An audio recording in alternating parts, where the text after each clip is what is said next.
Bonjour Catherine. Bonjour Estelle. Nous sommes donc en présence de Catherine Bouissou, qui est présidente aujourd'hui du SLS, le syndicat Liberté Santé, durant les 3e rencontres citoyennes internationales à Vierzon. Le syndicat Liberté Santé, c'est la 3e année que vous venez. Oui, 3e année. Et toi, c'est la première année que tu es présidente. C'est la première année que je suis présidente. Je suis présidente depuis décembre 2025. Donc là, qu'est-ce que vous êtes venu défendre cette année ? En fait, on ne défend rien, on propose, on montre aux gens qui viennent, aux soignants, à toutes les personnes que nous sommes là pour les aider, qu'on est là pour les soutenir et leur raconter tout ce qu'on a fait les années précédentes. Et là, il y a le grand sujet, là, c'est les recours, c'est la loi euthanasie, c'est la vaccination qui redevient obligatoire pour la prochaine saison.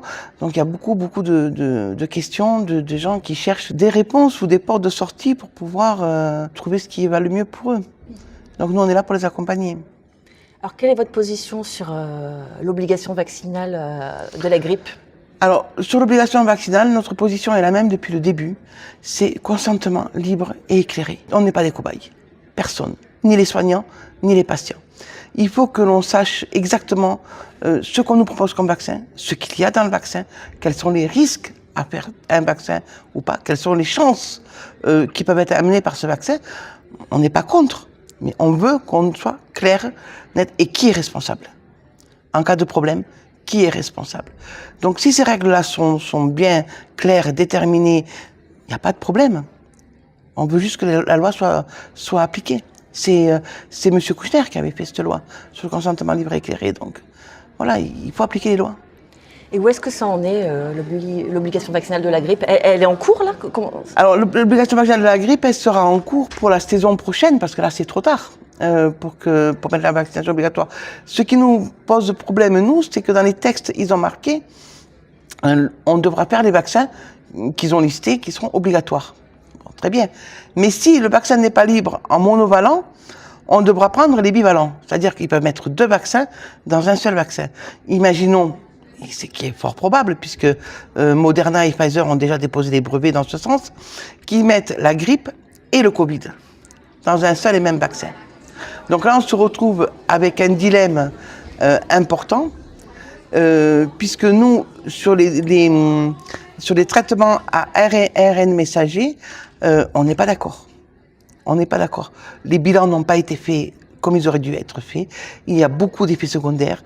Les effets secondaires ne peuvent pas remonter. Alors déjà qu'on sait qu'il n'y a que 10% qui remontent, mais alors là, sur le Covid, ça a été encore moins que ça. Le gouvernement est complètement opposé, il n'y a pas de problème, c'est le meilleur vaccin, c'est la meilleure chose à faire. Mais non.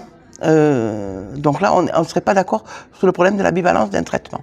Donc là, à l'heure actuelle, il n'y a pas encore d'obligation vaccinale, parce qu'il y avait été question d'obligation vaccinale pour les EHPAD, pour les résidents d'EHPAD, pour le personnel soignant. Ça, pour l'instant, c'est pas appliqué. C'est pas appliqué, non. Ça sera appliqué à la prochaine saison hivernale, en 2026.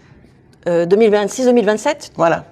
Et là, c'est calé, c'est prévu ? Non, mais c'est comme ça que ça va arriver, quoi. D'accord.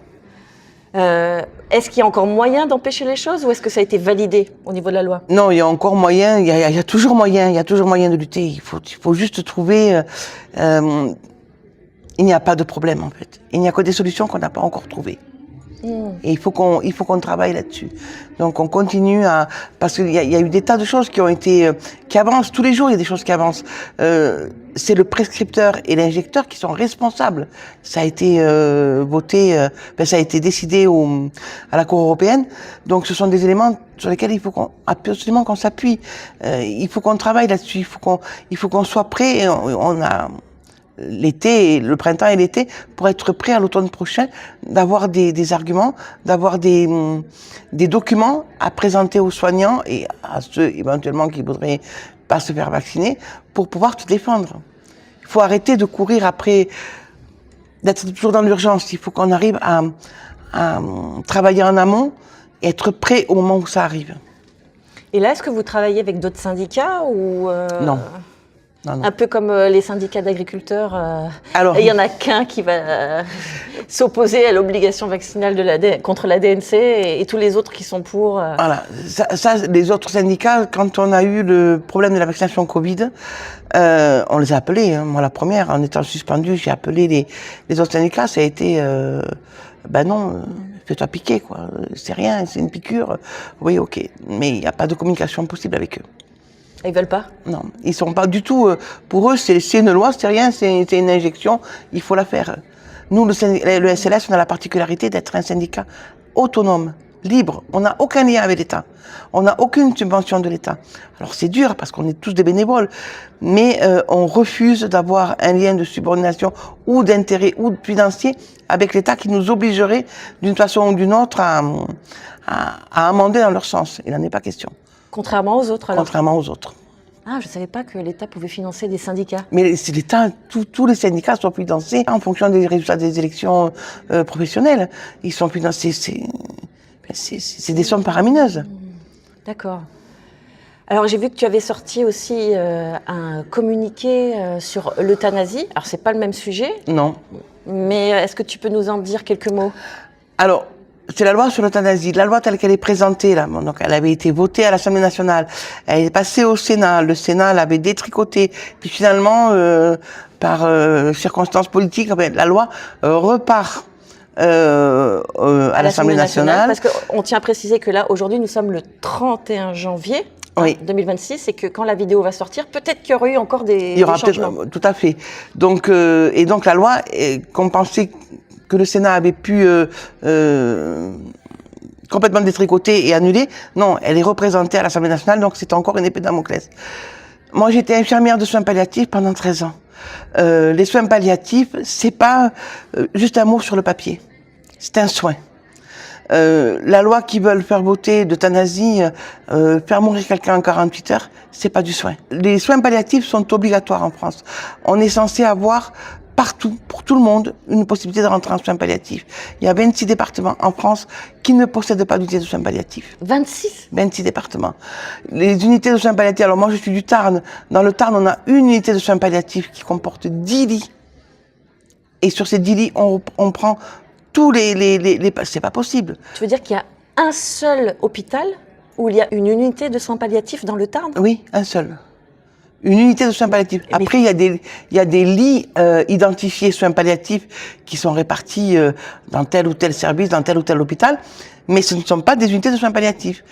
Parce que la différence, c'est qu'en unité de soins palliatifs, il y a un nombre de personnel présent par rapport au nombre de patients. Donc, dans le Tarn, c'est 10 patients, 2 infirmières, 2 aides-soignantes, une psychologue. Il y a une musicothérapeute, il y a un kiné, il y a une assistante sociale. Il y a toute une équipe.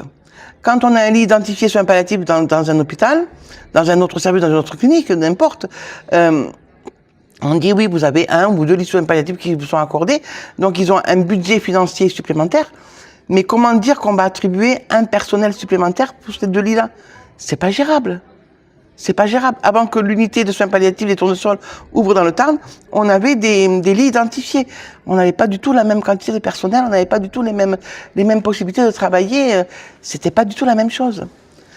Alors, toi, tu m'expliquais tout à l'heure qu'à une époque, alors que tu n'avais pas encore travaillé dans ce service, tu étais pour l'euthanasie et que ça a complètement changé ton point de vue. Ça a complètement changé mon point de vue. Parce que au départ, je pensais qu'il y avait cette histoire d'acharnement et que peut-être j'aimerais pas me retrouver. Je m'identifiais peut-être à mes patients et j'ai fait la formation. J'ai passé mon DU et mon DU de soins palliatifs avec le professeur Marmé à Toulouse. Et en fait, le soin palliatif, c'est tout un monde. C'est pas du tout ce qu'on pense. C'est pas amener les gens à la mort. C'est leur donner des jours. C'est leur donner, rajouter de la vie aux jours qui leur restent. Et on ne peut pas leur rajouter des jours, mais on peut faire tellement de choses avec eux.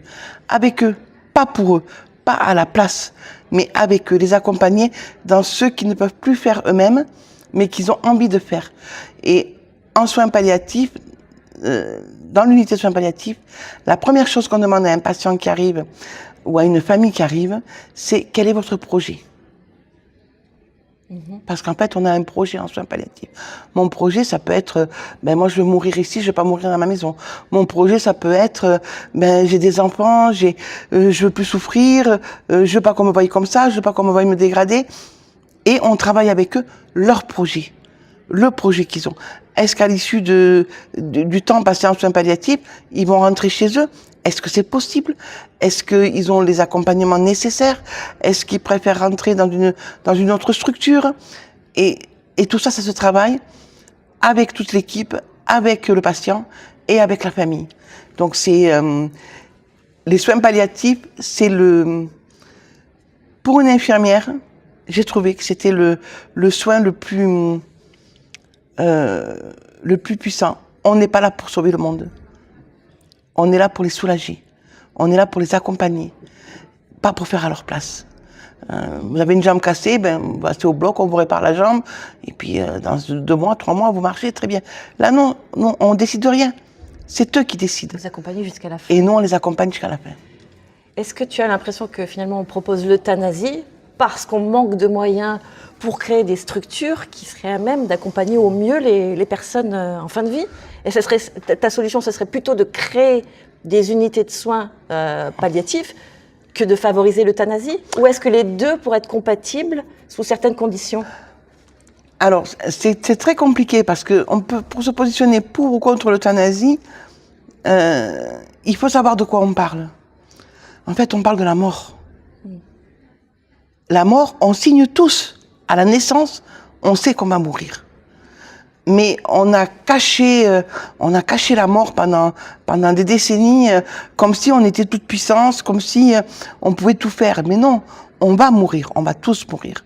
Donc le problème est de savoir jusqu'où je suis capable d'accepter. Qu'est-ce que je suis capable d'accepter? Mourir, je sais que je vais mourir. Comment je vais mourir? Je ne le sais pas. Donc dire que quelqu'un va me tuer, dire qu'un soignant va tuer quelqu'un d'autre, c'est terrible comme acte. Ça a des conséquences sur le soignant, sur le patient, sur la famille. C'est très très compliqué à vivre. Et je ne vois pas quel soignant pourra faire des morts en chaîne. C'est pas possible. Par contre, me dire qu'on peut pas monter de soins palliatifs alors que la France dépense des milliers d'euros, des centaines de milliers d'euros pour des choses qui n'ont pas de grande importance et que pour accompagner nos personnes qui sont en difficulté, on n'a pas d'argent, je comprends pas là. Il y a vraiment un problème. Il y a un problème de priorité au niveau de la santé, il y a un problème de priorité au niveau des gouvernements, au niveau de leur budget, comment ils placent et où ils placent le cursus du bien-être des gens, je sais pas, c'est...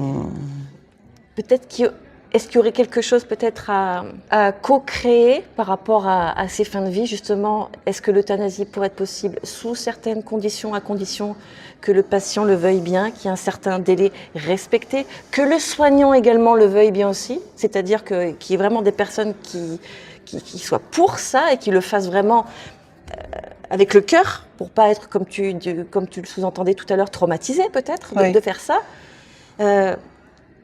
Parce que c'est vrai que c'est pas évident, on a l'impression qu'il faut choisir entre l'un et l'autre. Est-ce qu'il n'y aurait pas des choses à faire, mais un peu hybrides? Je pense qu'on ne peut pas choisir entre l'un et l'autre. Et je suis fondamentalement contre une loi d'euthanasie. C'est pas normal. C'est même pas décent, je peux même pas me l'imaginer. Surtout dans les critères où ils l'ont proposé, où en 48 heures, on peut décider de la vie et de la mort de quelqu'un sans regarder autour. Une personne, c'est pas que la personne, c'est son environnement, c'est sa famille, c'est sa situation, c'est toute une globalité qu'il faut prendre en compte. Et ça ne peut pas se négocier en 48 heures. Enfin, une vie, ce n'est pas 48 heures. Ça vaut plus cher que ça, une vie. Donc, non, je suis pour qu'on puisse développer des soins palliatifs. Je suis pour qu'on puisse accompagner les gens de la bonne façon, que ce soit à domicile, que ce soit en maison de retraite, que ce soit à l'hôpital, que ce soit en unité de soins palliatifs. C'est ça déjà qu'il faut ouvrir. Ils ont promis, avec la loi Clé-Leonetti, ils avaient promis les soins palliatifs pour tous. Ça n'existe pas. Ça n'existe pas. Il y a plein de personnes qui n'ont pas accès aux soins palliatifs. C'est pas normal. Donc commençons déjà par appliquer des textes qui ont été votés il y a longtemps, puisque la loi Clélonetti date de 2016, me semble-t-il. Donc il faut mettre en place ce qu'on a déjà préparé et qu'on voie, qu'on étudie. Ensuite, il peut arriver des cas particuliers, mais une personne qui, dans la loi Clélonetti, il y a les directives anticipées. Si quelqu'un dit « je ne veux pas être réanimé, je ne veux pas qu'on me nourrisse, je ne veux pas que l'on me soigne avec des antibiotiques, je ne veux pas qu'on m'alimente de façon artificielle », ces jours sont vite abrégés. Donc, dans la loi Clélonetti, il y a déjà tout ce qu'il faut. Mais il faudrait savoir le mettre en pratique. Toute personne doit remplir ses directives anticipées. J'ai fait mes directives anticipées. Qui me dit que demain, je prends la voiture et j'ai pas un accident grave sur la route? Qu'est-ce qu'on fait? 60 ans, pas trop mauvaise santé, on va me réanimer. Est-ce que moi, je vais être réanimé? Donc, il faut que les gens reprennent le pouvoir sur leur vie, enfin, sur leur façon de vivre. Remplissez des directives anticipées. C'est important. Ça, c'est pour toi, c'est ce fameux compromis peut-être dont je parlais. Voilà. Développer déjà les soins palliatifs en accord avec des lois existantes mais qui ne sont pas appliquées. Tout à fait. Plus remplir ces directives anticipées. Et déjà, on voit ça. Et la suite, on y va à mollo, quoi. Voilà. Il faut y aller étape par étape. C'est pas... Là, on joue au poker, quoi, avec cette loi. Non, c'est pas ça. La personne qui est dépressive aujourd'hui, elle ne le sera peut-être pas demain. La personne qui est dépressive aujourd'hui et qui va dire « ma vie est trop dure, je veux en finir », je l'entends. Mais pourquoi ta vie est trop dure? Est-ce que être vu par un psychologue, par un psychiatre, est-ce que ça peut l'aider à poser les choses? Est-ce qu'elle verra pas les choses différemment? On ne peut pas préjuger de ce qui va se passer demain. Et toi, est-ce que tu as déjà vu, comme tu étais infirmière en soins palliatifs, des gens qui n'en pouvaient plus, qui demandaient la mort parce qu'ils souffraient tellement et qui ensuite ont dit heureusement que finalement, je ne l'ai pas fait à ce moment-là parce que j'avais certaines choses à vivre avant de partir pour pouvoir partir en paix? C'est clair, il y en a énormément. Sur la plupart des gens qui arrivent en soins palliatifs, ils se disent « bon allez, ça y est, c'est fini, dans 48 heures, je suis mort ». Non, les soins palliatifs, ce n'est pas l'antichambre de la morgue. Les soins palliatifs, ce sont des soins. Et les gens arrivent en nous disant, bien souvent, vous vous rendez pas compte comme je souffre, j'en peux plus. Mais dès qu'on a pris en charge leur douleur, dès qu'on a pris en charge le problème social, le problème familial, dès qu'on a réussi et en général ça se régule en peu de temps, on met 48 allez, une semaine grand maximum. Mais les gens, ils ne veulent plus partir. Ils ont des projets. Et en fait, les projets, ils sont masqués par la douleur, ils sont masqués par la souffrance, ils sont masqués par un tas de choses. Mais ces gens-là ont des projets. Personne n'est prêt à mourir. On sait qu'on va mourir, mais on n'est pas pressé d'avoir le rendez-vous. Donc, entre-temps, on peut faire un tas de choses. Et nous, c'est leur donner la possibilité de pouvoir choisir. Et de pouvoir accomplir certaines choses. Et de pouvoir accomplir certaines choses. Tout à fait. J'avais rencontré une dame qui faisait des biographies. Oui. Pour les personnes en fin de vie, ça permettait aux personnes de se libérer de certaines choses, de se dire je témoigne dans un livre qui sera communiqué à ma famille, à mes proches, et là, elle pouvait partir beaucoup plus sereine. Oui, on a eu ça dans notre unité. On a eu une patiente qui avait des secrets de famille qu'elle n'arrivait jamais pu les dire. Elle les a écrits. Mais une fois qu'elle a eu écrit, en fait, on a écrit pour elle, elle nous dictait et nous on écrivait. Et on devait remettre ce document après sa mort. Ce document devait être remis à sa famille. Elle s'est sentie apaisée d'un poids terrible. Mais ça peut être plein de choses. Une fois, un monsieur qui savait qu'il allait mourir. La mort allait être assez proche de cette date. Et en fait, son angoisse, c'était de laisser sa femme, qui était sa compagne, qui n'était pas sa femme légalement. Enfin, et en fait, le fait de s'être marié à l'unité de soins palliatifs, sa femme pouvait toucher la pension de réversion. Et donc, il est parti serein. Donc, vous avez organisé un mariage à l'unité de soins palliatifs. On avait organisé le mariage à l'unité de soins palliatifs pour que c'était ça, son tracas, qu'allait devenir sa femme après son départ. C'est des trucs... Et il est parti combien de temps après le mariage? 2-3 jours après le mariage, il est décédé. Ah là là. Est-ce que tu aurais aussi une autre anecdote? On en a plein. On a fait réunir des familles. Des familles déchirées avec des enfants de plusieurs unions. C'était très problématique pour les enfants du premier mariage, d'accepter les enfants du second mariage. Enfin bon. Et donc on a réussi. Le monsieur qui était sur le point de partir, qui avait aussi un glioblastome, lui son truc c'était un goûter avec tous mes enfants. Il voulait faire un goûter avec les enfants légitimes du premier mariage et un enfant qui n'avait pas reconnu. Ça a été compliqué de mettre en place ça parce que les familles ne communiquaient pas entre elles. Et on a mis le temps, on lui a organisé son repas, son goûter avec enfants de toute épouse, je dirais. Et ce monsieur est parti 2 jours après. Il a eu sa journée avec ses 3 enfants et il était content. Et il ne voulait pas de dispute entre eux. C'était ça qu'il avait fallu bien préparer pour qu'il puisse partir serein. Et ça, sans unité de soins palliatifs, tu peux pas l'organiser juste dans un hôpital où il y a 2-3 lits Ah mais non, parce que tu peux pas. C'est pas possible. En unité de soins palliatifs, c'est une infirmière, une aide-soignante pour 5 patients. 8 heures pour ceux qui travaillent à 8 heures, 12 heures pour ceux qui travaillent en 12 heures. C'est du temps.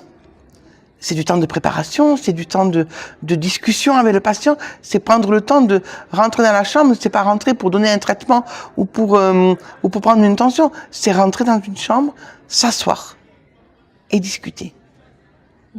On en est où aujourd'hui? Qu'est-ce qui vous ferait plaisir? De quoi vous avez envie de parler? Qu'est-ce que vous aimeriez vivre ou connaître ou voir? Et en fait, prendre le temps de se poser. Mais ça, on ne peut pas le faire avec 30 patients. C'est pas possible. On n'a pas le temps matériel de le faire. On passe dans les soins généraux, c'est tellement de patients, tellement peu de soignants, que c'est du travail à la chaîne. Il y a des protocoles, on fait les choses tout à fait sérieusement, consciencieusement, mais on n'a pas le temps de se poser des questions, on n'a pas le temps de discuter avec la personne. D'explorer toutes ces dimensions. C'est pas possible. En soins palliatifs, 5 patients en 8 heures, on a du temps à prendre avec eux. On peut prendre une toilette, elle peut être faite à 8 heures du matin, elle peut être faite à 2 heures de l'après-midi, ça n'a pas d'importance. L'essentiel, c'est que le patient se sente bien, avoir le temps de discuter, redonner de l'humain aux soins. Et de la douceur. De la douceur, de la présence. C'est énorme. Là, on parle de choses, on va dire, terrestres, pragmatiques, mais si on entre dans une dimension plus spirituelle, une personne qui part sereine, à partir du moment où on croit qu'il y a quelque chose après, c'est une âme aussi plus sereine. Ah oui, c'est certain. Mais alors, en soins palliatifs, il y a une chose ça a été une des premières choses qu'il a fallu que j'apprenne, c'est toutes les religions. Parce que ça a une importance pour les patients. C'est important de savoir que je vais appliquer ce qu'ils ont envie déjà, ce qui demandent, ce qui pour eux a de l'importance. Alors, beaucoup se retournent vers la spiritualité en pleine vie, et donc à nous de pas commettre d'impair et de leur dire mais oui, effectivement, on a un process, on a tout ce que vous pouvez avoir besoin, on peut le mettre en place. Et quelqu'un qui part serein, quelqu'un qui part en se disant j'ai fait ce que j'avais à faire, je sais que après mon départ les choses seront faites comme je le veux. Sur son visage, après son départ, ça se voit. Ah oui, toi t'en as vu des morts. J'en ai vu des morts. On avait un mort tous les 2 jours, quoi. Donc, en soins palliatifs, il y a une grosse différence entre la personne qui meurt sereinement sur son visage, et la personne qui arrive d'un autre service et qui meurt dans les heures qui suivent, qui d'ailleurs n'est pas un patient à proprement dit pour les soins palliatifs, c'est pas le même visage, c'est pas la même sérénité qu'on ressent autour du patient, même après sa mort. Parce que même les soins mortuaires et les soins post-mortuaires, ça fait partie du soin palliatif. Parce qu'on avait interviewé, mais c'était dans un article web écrit, une personne qui avait travaillé en EHPAD et qui rapportait des phénomènes inexpliqués, qu'on appelle inexpliqués, dans ce genre d'établissement. Et vraiment, selon l'état de la personne quand elle part, il peut y avoir certains phénomènes, d'ailleurs, constatés sur place, des lumières qui s'éteignent, qui s'allument. Des bruits bizarres, des choses qui nous surprennent en tant que soignants. C'est pas dans l'ordre des choses. Il y a des fois des choses qui arrivent. On ne sait pas les expliquer, mais on ne cherche pas à les expliquer. C'est arrivé, on en prend acte et voilà. Est-ce qu'il arrivait que des personnes en soins palliatifs, qui étaient censées vraiment mourir, finalement sortent vivants? Ça t'est déjà arrivé, ça, ou pas? Oui, une fois. Une fois? Ah oui, donc une fois sur combien? Sur beaucoup. Mais une fois, on a eu... parce que les soins palliatifs, ça ne veut pas dire mourir. Les soins palliatifs, c'est quand on ne peut plus faire de traitement curatif pour la pathologie. C'est-à-dire, j'ai un cancer de ceci, on ne peut plus me proposer de chimio ou de radiothérapie ou de chirurgie pour me guérir de mon cancer. Donc mon cancer, il faut que je vive avec. Je vais en soins palliatifs pour qu'on m'aide à vivre avec. C'est ça le soin palliatif. C'est pas je vais mourir, je rentre en soins palliatifs pour mourir. Non, il y a des patients qu'on a suivis pendant 3 ans, 4 ans, 5 ans et qui rentraient, chaque fois que la situation s'est aggravée ou se détériorait. On remédiait à ça et ils repartaient chez eux ou ils repartaient. Ah, d'accord. C'est pas tout à fait ça. Donc une fois, j'ai une jeune femme qui était maman de 2 enfants, qui est rentrée pour une pathologie grave. Son état se détériorait de jour en jour. On était un petit peu avant Noël, coïncidence ou pas, quand on parle de choses que certains appellent irrationnelles. Voilà, que certains appellent irrationnelles. Donc cette maman, qui avait 2 petits-enfants, mais très très jeune âge, je pense que vous êtes 5 ans et 3 ans les enfants, voulait absolument faire un merveilleux Noël pour ses enfants avant de partir. Et elle voulait passer ce Noël chez elle. Donc, elle nous appelait par nos prénoms. C'était vraiment une relation très particulière. Et donc on lui dit, ok, on va faire le maximum pour que tu sois bien, pour pouvoir rentrer chez toi au moins la journée de Noël. On ne peut pas te promettre plus, mais on va essayer ça. Et puis en fait, les jours arrivent et elle se dégrade. Elle se dégrade. Donc on lui parle, on lui dit, écoute, on ne pourra pas. Ce n'est pas possible de te laisser rentrer à la maison parce qu'on va mettre ton mari en difficulté, on va mettre tes enfants en difficulté et ça peut finir de façon tragique. Donc on va décorer ta chambre, on va faire de ta chambre une succursale du Père Noël. On va mettre des ballons, on va mettre des dessins, on va peindre les fenêtres. Donc on prépare la chambre pour que les enfants, quand ils rentrent, waouh, on a plein les yeux, plein de décorations. On prépare la salle de Noël. Elle fait Noël avec ses enfants dans le service, donc tout se passe très bien.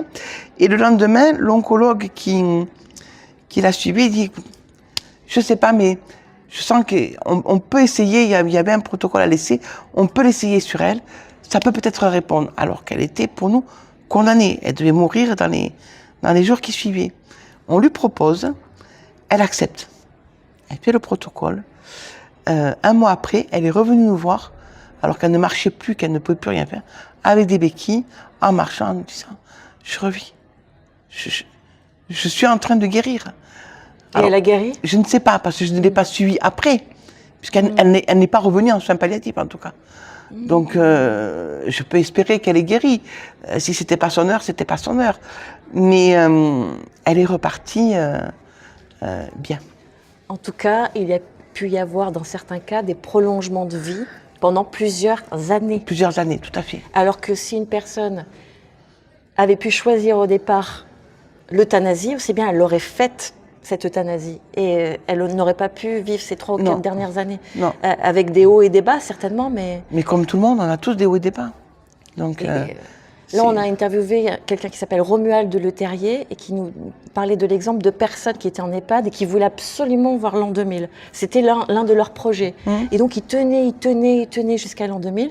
Et le lendemain, ou dans les jours qui ont suivi, il y en a beaucoup qui sont morts. Oui. Et il parlait de l'importance d'avoir un projet dans le futur, un futur désirable. Et pour lui, selon lui, ça peut prolonger la vie, le fait d'avoir un objectif précis. Tout à fait, mais les gens, quand on n'a pas de projet, on n'a pas de but. Pourquoi être là si on ne sait pas pourquoi on est là? Mais en soins palliatifs, ce qu'on remarque, mais alors ça, tout le monde là, toutes les personnes qui sont rentrées en soins palliatifs l'ont vu, même les familles. Un frère qui vit à l'étranger, une sœur, un enfant, et le patient ne part pas tant que cet enfant, ce parent n'est pas arrivé. Et dès que le parent arrive, franchit la porte de la chambre, dernier souffle. J'ai eu une dame comme ça qui allait être grand-mère et grand-mère son petit héritier. C'était l'héritier. C'était le premier garçon de ses enfants, enfin, le premier garçon qui allait naître. Elle était mal en point, et c'était hyper compliqué pour moi parce qu'en plus c'était la maman d'un collègue de promotion de l'école d'infirmière. Donc c'était encore plus embêtant pour moi, et lui, il était furieux de voir sa maman comme ça, se dégrader, ça le perturbait. Et je lui dis, mais tu as un fils, tu vas avoir un fils. Ta mère, elle veut voir l'héritier. Elle veut le voir. Amène-lui son héritier, elle veut être sûre qu'il est bien là, elle veut le constater. Mais regarde, ma mère, elle n'est pas consciente. Non, ta mère, elle n'est pas consciente. Elle n'est pas toujours consciente. Mais il y a des moments où elle est consciente. Donc, il a fini par accepter d'amener le bébé qui avait, je sais pas, 3 semaines, un truc comme ça. Il amène le bébé. Quand il a amené le bébé à sa maman, elle s'est assise sur le lit. Elle a pris le bébé dans les bras. Elle n'a pas gardé très longtemps. Et puis, bon, elle est repartie. Elle était fatiguée. On arrivait à la maintenir pour pas qu'elle souffre. On arrivait à la calmer. On a dit, bon, c'est bon, elle a bébé. 3 heures après, elle était morte. 3 heures après. Ah, c'est émouvant tout ce que tu me racontes. Elle avait porté son héritier. C'était son... Il fallait qu'elle ne parlait que de ça. À tous les soignants, elle ne parlait que de mon héritier. L'héritier est arrivé et on venait juste d'ouvrir notre unité de soins palliatifs. Si tu pouvais parler à tous les députés de l'Assemblée nationale qui vont devoir choisir, là, après le retour du texte, après le Sénat, qu'est-ce que tu leur dirais? S'ils étaient tous devant toi, là, qu'est-ce que... Je leur dirais que le vote qu'ils s'apprêtent à faire peut détruire énormément de citoyens français, peut détruire énormément de familles françaises qui ne se rendent pas compte de quoi ils parlent, qui ne se rendent pas compte des conséquences d'un vote en faveur de l'euthanasie. Et je leur conseille vivement, tous, avant de prendre ce vote, de se rapprocher d'une unité de soins palliatifs et d'aller rencontrer les patients, d'aller voir de quoi ils parlent. Ils ne parlent pas que de mots sur un papier, ils ne parlent pas que d'un texte de loi qui doit être voté parce que le président veut que cette loi soit votée avant son départ en 2027. C'est plus que ça, c'est des vies, c'est des émotions, c'est des sentiments. Une personne n'est pas un pion, n'est pas une date de naissance, n'est pas un numéro de sécurité sociale. C'est toute une vie qui va autour. Et par un vote qui va leur prendre visiblement que quelques jours, ils vont détruire des milliers de personnes. Donc, venez en soins palliatifs. Venez voir ce que sont les soins palliatifs. Venez voir les soins palliatifs dans une unité. Dans une unité de soins palliatifs. Allez voir ce qui se passe quand il n'y a pas d'unité. Faites la comparaison. Tout à fait. Ouvrez les droits aux soins palliatifs à tout le monde. Que chacun puisse avoir une chance de passer par les soins palliatifs. On met tellement d'argent dans l'armement qui tue. Ah. Est-ce qu'on ne pourrait pas investir autant, au moins autant, dans ce qui prolonge et adoucit la vie? Dans ce qui accompagne la vie. Voilà. Parce que la vie, on ne va pas la prolonger en soins palliatifs. On n'est pas Dieu, Ou peut-être quelques jours. mais on peut améliorer ces jours-là. On peut rajouter de la vie aux jours. C'est ça les soins palliatifs. Ajouter de la vie aux jours des patients. Merci Catherine. Merci à toi. Donc on rappelle que tu as été une soignante suspendue. Hein. Oui. Vous avez devant vous, chers auditeurs, une personne qui est allée jusqu'au bout de ses idées. Hein. Tu peux- Consentement libre et éclairé, j'ai refusé. J'ai refusé une injection dont on ne pouvait rien me dire. Je l'ai refusé parce que je ne voulais pas. Beaucoup ont fait des faux, j'aurais pu faire un faux, c'était pas un problème. Mais en acceptant cette injection contre mes convictions, je donnais caution à cette injection. Vis-à-vis des familles, des patients dont je m'étais occupée, vis-à-vis de mes patients, il n'était pas question. C'était trop me demander. J'ai été suspendue, j'ai refusé l'injection, j'ai assumé 606 jours sans salaire, sans revenu, sans plus rien. Sans mutuelle, Sans mutuelle, sans assurance, sans pouvoir me soigner moi-même qui était malade, avec un enfant à charge. Mais c'est pas grave, c'était le prix à payer, c'est le prix que j'ai payé. Je ne regrette pas. Si demain ils nous remettaient une vaccination obligatoire, ça serait exactement la même décision, en sachant à quel point c'est dur quand on vous retire tout du jour au lendemain. C'est-à-dire qu'on avait moins de droits qu'une personne en prison. Ils sont nourris, logés et ils ont le chauffage. Nous, on n'avait plus rien. Il y a des collègues qui ont passé leur journée dans leur voiture. Parce que ne pouvant plus payer le loyer, elles se sont retrouvées à la rue. Moi, j'ai eu de la chance d'avoir une famille qui a pris en charge le crédit de ma maison, mais je me serais retrouvée à la rue avec mon fils. C'est énorme. La violence a été énorme pour les soignants. Mais on est resté la tête haute, on est resté droit dans nos bottes, droit dans nos convictions. La première règle, c'est de ne pas nuire à l'autre.